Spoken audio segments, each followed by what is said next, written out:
Look up at the night sky. Beyond the veil of our atmosphere, across the silent, shimmering void, billions of points of light hang suspended in the darkness. To the naked eye, they seem eternal, unchanging sentinels of the cosmos. But the truth is far more dynamic and far more violent. Each star you see is a living entity, not in a biological sense, but in a physical one.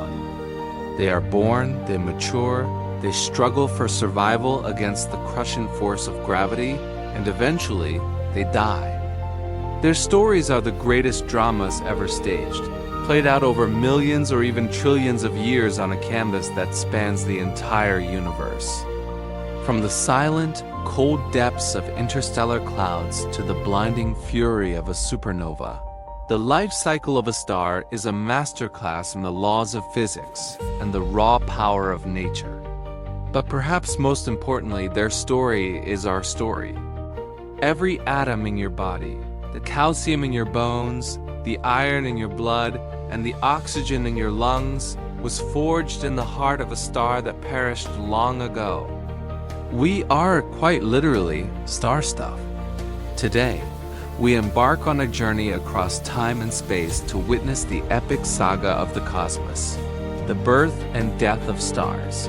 Our journey begins in the vast, cold reaches of interstellar space, in places we call stellar nurseries.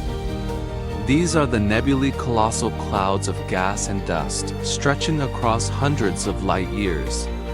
They are composed mostly of hydrogen, the simplest and most abundant element in the universe. Left over from the Big Bang, for millions of years, these clouds may sit in a state of quiet equilibrium, cold and dark. But the universe is never truly still. Perhaps a nearby star explodes, sending a shockwave through the gas, or perhaps the gravity of a passing galaxy tugs at the cloud's edges. This subtle disturbance is all it takes to break the balance. Gravity, the great architect of the universe, begins its work. Slowly at first, then with increasing urgency, pockets of the nebula start to collapse under their own weight. As these pockets shrink, they begin to spin, flattening into a disc shape, much like a figure skater pulling in their arms to spin faster. At the center of this disc, a dense, hot core begins to form. This is a protostar. At this stage, it isn't a star yet. It's a celestial embryo, hidden behind a thick cocoon of dust that blocks out its light. As gravity continues to pack more and more matter into this central core, the pressure becomes unimaginable, and the temperature soars into the millions of degrees. Then the moment of ignition arrives. When the core reaches a staggering 15 million degrees Celsius, the hydrogen atoms are moving so fast and are packed so tightly that they overcome their natural repulsion. They collide and fuse together to form helium. This is nuclear fusion, the same process that powers a hydrogen bomb, but sustained and controlled by the immense weight of the star itself. In an instant, a burst of energy erupts from the core, pushing back against the collapse of gravity. A star is born. This first light clears away the surrounding dust, announcing the arrival of a new sun to the galaxy. A star's life is defined by a constant, invisible war.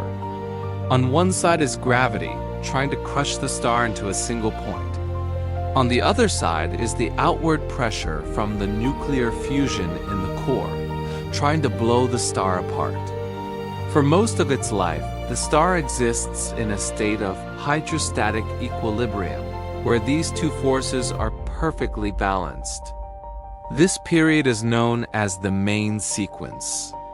This is the longest and most stable phase of the star's life, and it is where our own sun currently resides. However, not all stars are created equal. Their destiny is written in their mass. Small stars, known as red dwarfs, are the most common in the universe. They are the thrifty survivors of the cosmos.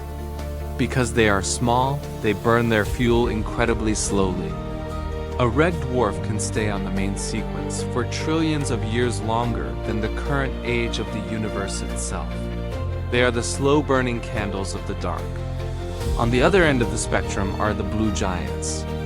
These massive stars have dozens of times the mass of our sun. They are the rock stars of the universe. They live fast, burn bright, and die young. They consume their hydrogen at such a ferocious rate that they may only live for a few million years before their fuel runs out.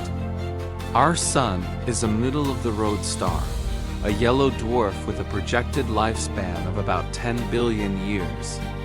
It has been shining for about 4.6 billion years, meaning it is currently in its glorious prime.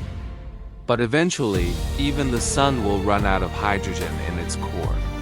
When that happens, the balance of power shifts. Without the outward pressure of fusion, gravity regains the upper hand and begins to crush the core even further. This collapse creates even more heat, which causes the outer layers of the star to expand outward. The star swells to an incredible size, becoming a red giant.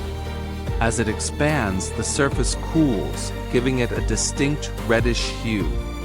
For our sun, this phase will be catastrophic for the inner planets. It will swell to hundreds of times its current size, swallowing Mercury and Venus, and likely charring the Earth to a cinder.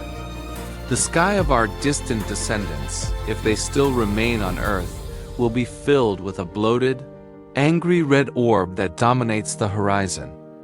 But even the red giant phase is temporary. For a star like the Sun, the core will eventually become hot enough to fuse helium into carbon, but it can go no further. Once the helium is exhausted, the star's journey toward the end accelerates. It doesn't have the mass to create the temperatures needed to fuse carbon. In its final act of beauty, the star gently sheds its outer layers into space, creating a shimmering, colorful cloud known as a planetary nebula. These are some of the most beautiful sights in the universe: glowing rings and hourglass shapes of ionized gas, illuminated by the dying ember at the center. The ember is a white dwarf. It is the dead core of the star, about the size of the Earth, but with the mass of the Sun. A single teaspoon of white dwarf material would weigh as much as a truck. It no longer produces energy. It simply glows with the leftover heat of its former life. Over trillions of years, it will slowly cool and fade, eventually becoming a black dwarf, a cold, dark lump of carbon and oxygen floating silently through the void. This is the quiet end for stars like ours. But for the giants of the universe, the end is anything but quiet. When a massive star one with at least 8 times the mass of our sun runs out of hydrogen, it doesn't just stop at helium or carbon. Its immense gravity allows it to continue fusing heavier and heavier elements: neon, magnesium, silicon, and so on. The star becomes like an onion, with different layers of fusion happening simultaneously. But this process hits a metaphorical brick wall when it reaches iron. Fusing elements lighter than iron releases energy. But fusing iron actually consumes energy. The moment iron is formed in the core, the engine of the star shuts down. The outward pressure disappears in an instant.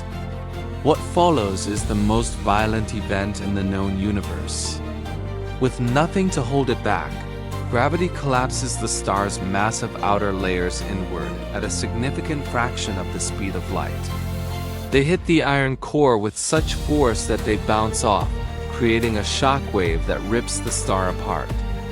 This is a supernova.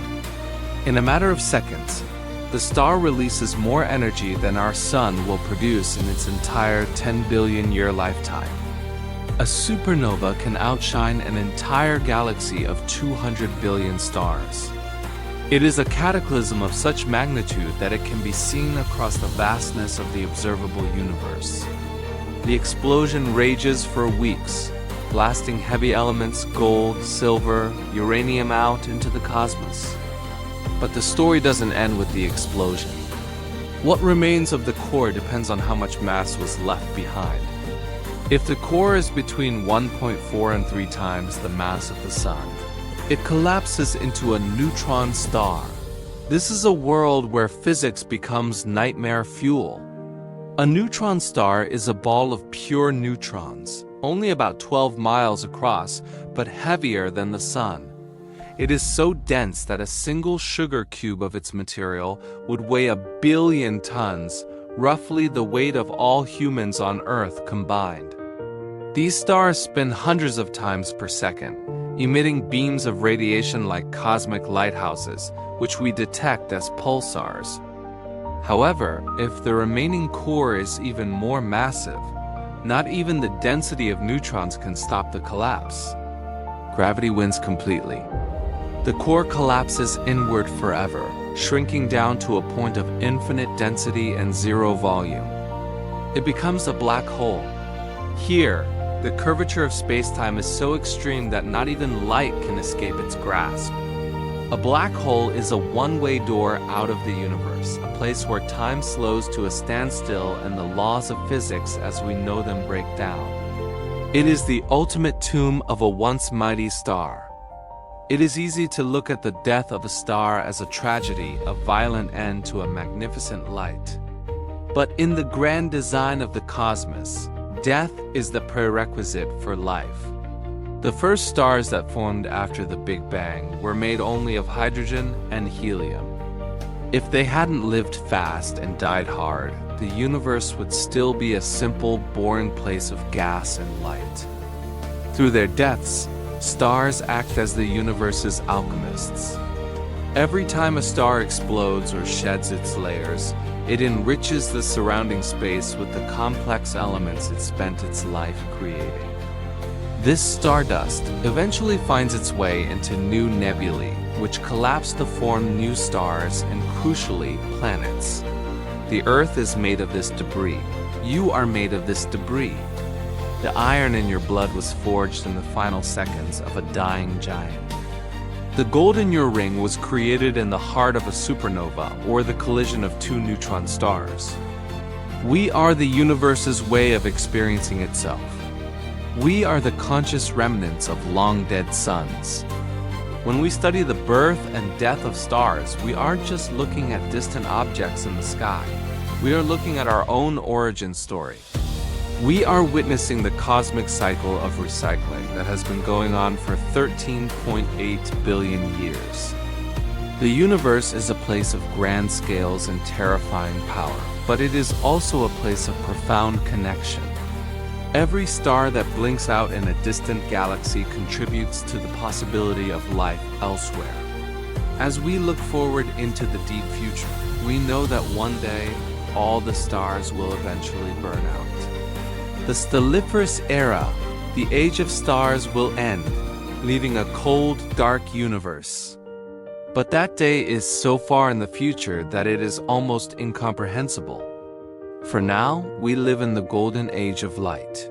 We live in a time when the sky is ablaze with the fires of billions of suns, each telling a story of creation and destruction. We have the privilege of standing on a planet born from the ashes of the past, looking out into the depths of the future. The stars are our ancestors, our creators, and our ultimate destiny. Thank you for joining us on this journey through the celestial life cycle. The cosmos is vast, mysterious, and infinitely beautiful, and we have only just begun to scratch the surface of its secrets. If you enjoyed this exploration of the universe, be sure to subscribe and hit the notification bell so you never miss a trip into the great unknown.